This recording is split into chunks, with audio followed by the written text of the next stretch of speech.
नमस्कार, मी मनोज भोयर, मॅक्स महाराष्ट्रमध्ये आपल्या सर्वांचं स्वागत आहे। भारत जोडो यात्रा 2.0 ला सुरुवात 14 जानेवारी पासून होणार आहे, पण भारत न्याय यात्रेचं नाव आता भारत जोडो न्याय यात्रा असं करण्यात आलं। याचं महत्त्वाचं कारण म्हणजे देशभरात तरुणांना, महिलांना आणि वृद्धांना सोबत घेऊन जाणारी राहुल गांधी यांची भारत जोडो यात्रा ही खूप प्रसिद्ध झाली। माध्यमांमध्ये म्हणजे मेन स्ट्रीम मध्ये तिला किती स्थान देण्यात आलं होतं याही पेक्षा सोशल मीडियावर राहुल गांधींची यात्रा ही खूप गाजलेली पाहायला मिळाली। यात महत्त्वाचं कारण म्हणजे राहुल गांधी यांचं स्वतःचं सोशल मीडियाचं नियोजन आणि काँग्रेसच्या कार्यकर्त्यांचं स्वतःचं काँग्रेसचं सोशल मीडियाचं नियोजन हे अत्यंत प्रभावी होतं। याशिवाय राहुल गांधी आणि काँग्रेसला समर्थन देणारे असे वेगवेगळे ट्विटर हँडल, सोशल हँडल हे तयार करण्यात आले होते आणि त्याचा प्रभाव खूप जनमानसात दिसत होता। दुसरीकडे राहुल गांधींची भारत जोडो यात्रा सुरू झाली आणि त्यानंतर अनेक समर्थक राहुल गांधींच्या भोवती जमा झाले। वेगवेगळ्या सामाजिक संघटनांमधले, डावे, समाजवादी चळवळीतल्या संस्था, त्याचे प्रमुख, त्याचे कार्यकर्ते देशभरात वेगवेगळ्या राज्यांमध्ये त्यांच्या अवतीभोवती फिरू लागले होते आणि देशात एक नवं वातावरण निर्माण झालं। पण या भारत जोडोचा फायदा काँग्रेसला 5 राज्यांच्या निवडणुकीत झाला का? तर असं म्हणता येईल की त्याचा खूप फायदा काँग्रेसला झाला नाही। सत्तेसाठी ही भारत जोडो यात्रा काढली गेली नव्हती असं राहुल गांधी आणि काँग्रेसचे नेते वारंवार म्हणायचे, पण प्रश्न इतकाच होता की ही सत्तेसाठी काढलेली यात्रा नाही असं काँग्रेसचे नेते म्हणत असले तरी शेवटी सत्तेच्या मार्गानेच कुठल्याही राजकीय पक्षाची किंवा त्यांच्या नेत्यांची यात्रा जात असते। आता मुद्दा असा आहे की भारत जोडो यात्रा दुसऱ्यांदा देशामध्ये काढण्याचं नेमकं कारण काय? तर लोकसभा निवडणुकीच्या तोंडावर 14 जानेवारी पासून ही यात्रा सुरू होते। बरं, ही यात्रा निवडणुकीच्या तोंडावर सुरू होत असली तरी भारतीयांच्या न्याय हक्कासाठी आणि सामाजिक न्यायासाठीची ही यात्रा आम्ही काढतोय असं राहुल गांधी पत्रकार परिषदेत आणि त्यांचे नेते खास करून जयरामन जे त्यांच्या भारत जोडो यात्रेच्या पहिल्या टप्प्यात सोबत होते हे पत्रकार परिषदेत आवर्जून सांगतात, पण तसं नाहीये। मुद्दा असा आहे की भारत न्याय यात्रेचं नामकरण करण्यात आलेलं आहे। नवं नाव आहे भारत जोडो न्याय यात्रा। याचं प्रमुख कारण म्हणजे पहिली भारत जोडो यात्रा राहुल गांधींनी चर्चेत आणली। सामाजिक राजकीय वातावरण त्यामुळे ढवळून निघालं। भाजपनं भलेही त्यावर टीका केली, पण आता भारत न्याय यात्रा जर असं नाव दिलं तर सोशल मीडियामध्ये हा कीवर्ड प्रस्थापित होईल का, एस्टॅब्लिश होईल का आणि त्याचा फायदा सोशल मीडियामध्ये आपल्याला होईल का, हा सर्वात मोठा प्रश्न राहुल गांधी आणि त्यांच्या नेत्यांसमोर आहे। कारण मेनस्ट्रीम मुख्य प्रवाहात, माध्यमाच्या मुख्य प्रवाहामध्ये राहुल गांधींच्या भारत जोडो यात्रेला तसं फारसं स्थान देण्यात आलेलं नव्हतं, पण सोशल मीडियामध्ये मात्र राहुल गांधींची यात्रा गाजली। मग याही वेळी सोशल मीडियातूनच आपल्या या भारत जोडो यात्रेला जास्त उठाव मिळू शकेल असा नंतर त्यांनी विचार केला आणि म्हणून भारत जोडो न्याय यात्रा असं त्याचं नामाभिधान झालं। हा झाला एक मुद्दा। दुसरा मुद्दा, राहुल गांधींनी आपल्या यात्रेचा फोकस वळवलेला आहे। संपूर्ण यात्रेचं वेळापत्रक आता प्रसिद्ध झालं। यात उत्तर प्रदेश मध्ये 11 दिवस राहुल गांधींची यात्रा राहणार आहे। 66 दिवसाची ही यात्रा आहे आणि त्यात 11 दिवस राहुल गांधींची यात्रा उत्तर प्रदेश मध्ये असणार आहे। आता मुद्दा असा आहे की अयोध्येमध्ये 22 जानेवारी रोजी अयोध्येतील राम मंदिराचा लोकार्पण सोहळा आहे। पंतप्रधान नरेंद्र मोदी आहेत। भाजपवर आरोप होतोय की लोकसभा निवडणुकीसाठी भाजप रामाचा वापर करत आहे। 22 जानेवारी रोजी राम मंदिराचं लोकार्पण झाल्यानंतर निवडणुकीपर्यंत, लोकसभा निवडणुकीपर्यंत हाच टेम्पो कायम ठेवायचा असा निर्णय झालाय किंवा अशा सूचना भाजपच्या नेत्यांना, कार्यकर्त्यांना आणि पदाधिकाऱ्यांना देण्यात आल्याचं सांगण्यात आलंय। कारण काही दिवसापूर्वीच एक राष्ट्रीय कार्यकारिणीची एक मोठी बैठक झाली, त्यात पंतप्रधान नरेंद्र मोदी यांनी या बैठकीला संबोधित केलं आणि त्यात दक्षिणेकडील राज्यावर जास्त भर द्यायचा असाही निर्णय झाला। म्हणजे उत्तरेत आणि हिंदी भाषिक राज्यामध्ये भाजप वरचढ आहे, पण त्याही पेक्षा दक्षिणेतल्या भागामध्ये, दक्षिणेतल्या राज्यातल्या लोकसभा जागांवर जर आपण लक्ष केंद्रित केलं तर त्याचा आपल्याला फायदा होऊ शकतो, अशी भाजपाची रणनीती आहे. दुसरी महत्वाची गोष्ट अशी आहे की पश्चिम बंगालमध्ये भाजपानं विधानसभेच्या निवडणुकीमध्ये खूप लक्ष दिलं. अनेक वादविवाद झाले, काही ठिकाणी हिंसाचार झाला, काही ठिकाणी तृणमूल काँग्रेसचे कार्यकर्ते, नेते आणि भाजपचे कार्यकर्ते, खास करून कैलास विजयवर्गीय जे मध्य प्रदेश मधले नेते आहेत आणि राष्ट्रीय कार्यकारिणीत आहेत, आपसात भिडले. पण या सर्वाचा फायदा असा झाला की भाजपाला कधी नव्हे ते पश्चिम बंगालमध्ये खूप मोठी मतं मिळाली आणि त्याहीपेक्षा जास्त आमदार पश्चिम बंगालच्या विधानसभेमध्ये निवडून आले. त्यामुळे त्याचा एक फायदा झाला. भाजप भले जिंकून आली नसेल, ते जिंकून येणार नाही याचा विश्वास भाजपला होता, पण तसा प्रचार केला गेला. पण भाजपला सर्वाधिक आमदार, म्हणजे या पूर्वीच्या निवडणुकीच्या तुलनेमध्ये खूप जास्त आमदार त्यांना मिळाले.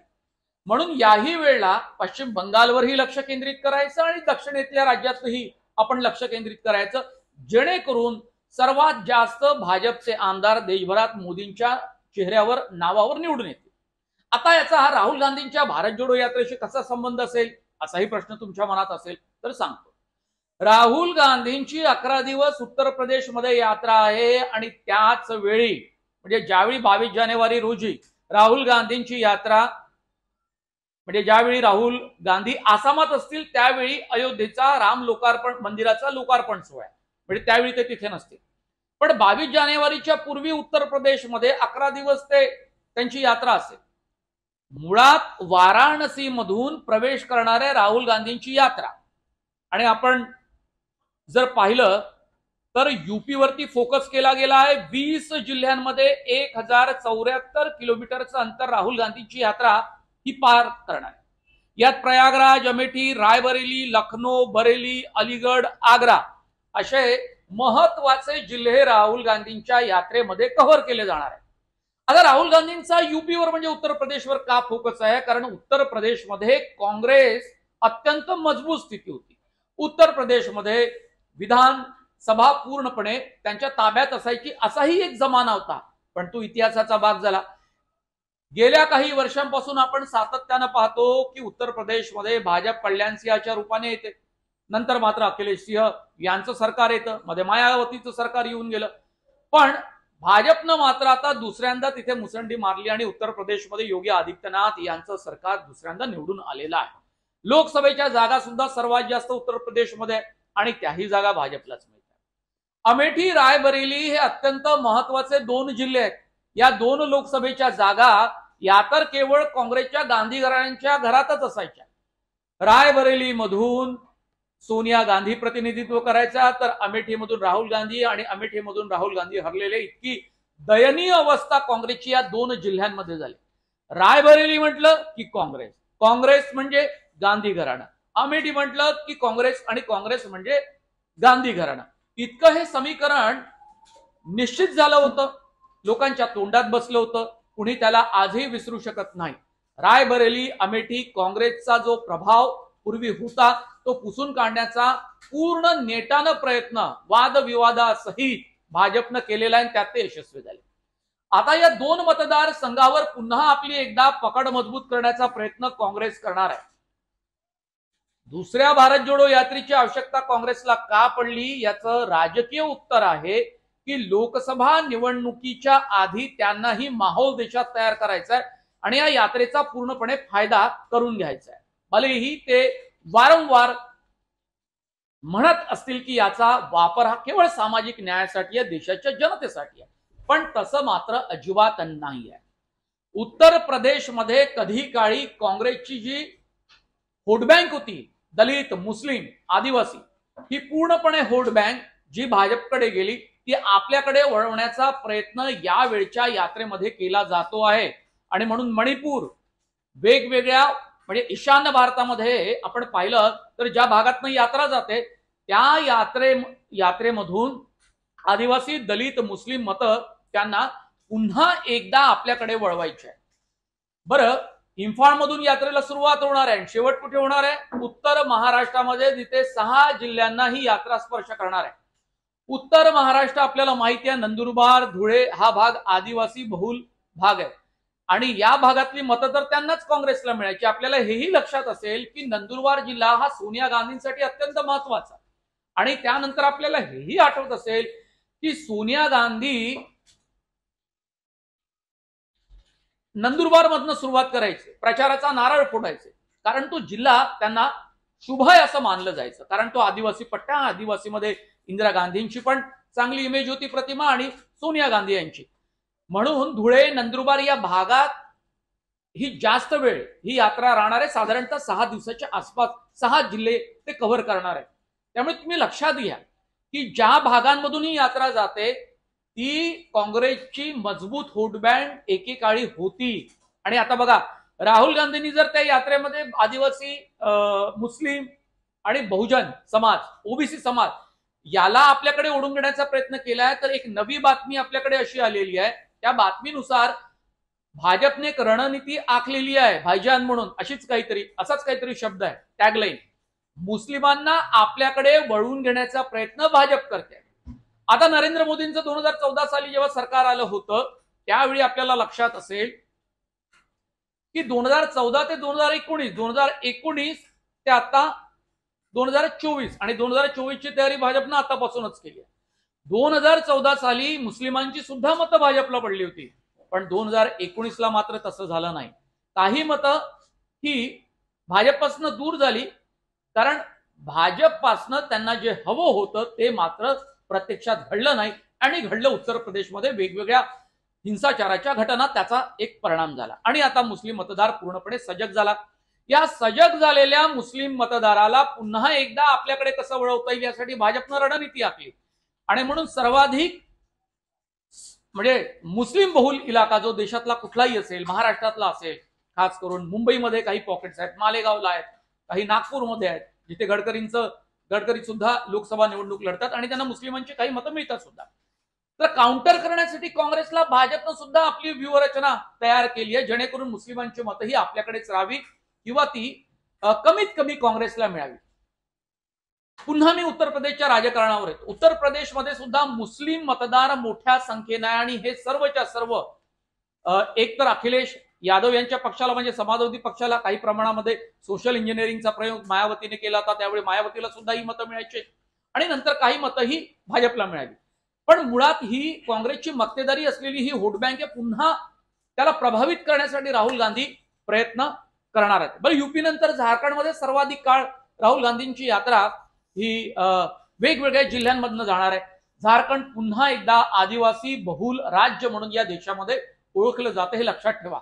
ओरिसामध्ये सुद्धा देशामध्ये ही स्थिती आहे. त्यामुळे झारखंडवर हेतू जाणीवपूर्वक, स्ट्रॅटेजी वाईज, रणनीतीपूर्वक काँग्रेसनं सर्वाधिक काळ उत्तर प्रदेश नंतर घालवायचं हे ठरवलंय. बरं, आता आपण पाहूया की हिंदी भाषिक राज्यात भाजपवर चढ आहे. राजस्थान, एमपी, छत्तीसगड ही राज्य तर भाजपकडे याच विधानसभा निवडणुकीतनं गेली आहे हातातनं, आणि लोकसभा सर्वाधिक जागा तिथे जिंकून येण्याचा प्रयत्न भाजप करते, त्यासाठी त्यांनी रणनीती सुद्धा आखलेली ही आपण पाहतो. पण दक्षिण भारतात भाजप हद्दपार झाला तर उत्तर भारतात काँग्रेस हद्दपार झाली असं आपल्याला म्हणता येईल. कसं? कर्नाटक आणि तेलंगणा ही दोन्ही राज्य काँग्रेसला मिळाली, तिथे मुसंडी मारण्याचा प्रयत्न भाजपनं केला. केरळमध्ये सुद्धा तोच भाजपचा प्रयत्न होता, पण केरळ हे मार्क्सवाद्यांचं डाव्या विचारसरणीचं राज्य आहे आणि डावे नेते तिथे, त्यामुळे त्यांची डाळ काही तिथे फारशी शिजत नाही. पण प्रयत्न आहे, नेटानं प्रयत्न होत आहे.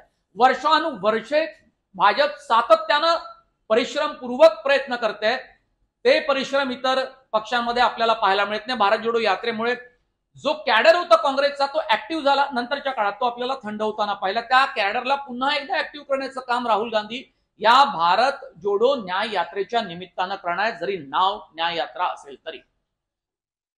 वेगवेगळ्या मुद्द्यांवरून ही यात्रा पूर्वी काढली, आता जरा काही वेगवेगळे विषय घेण्यात आले होते. न्याय भारतवासियांना द्यायचा आहे, जो न्याय मोदींच्या काळात मिळाला नाही असा त्यांचा आरोप आहे.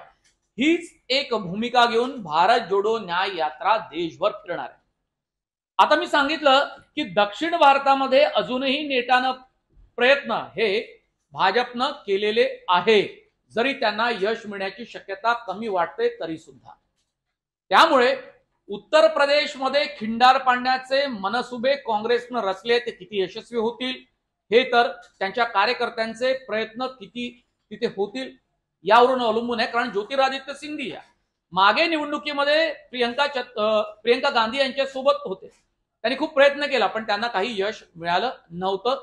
नंतर सिंधिया हे भाजपमध्ये गेले, आता ते मंत्री आहेत.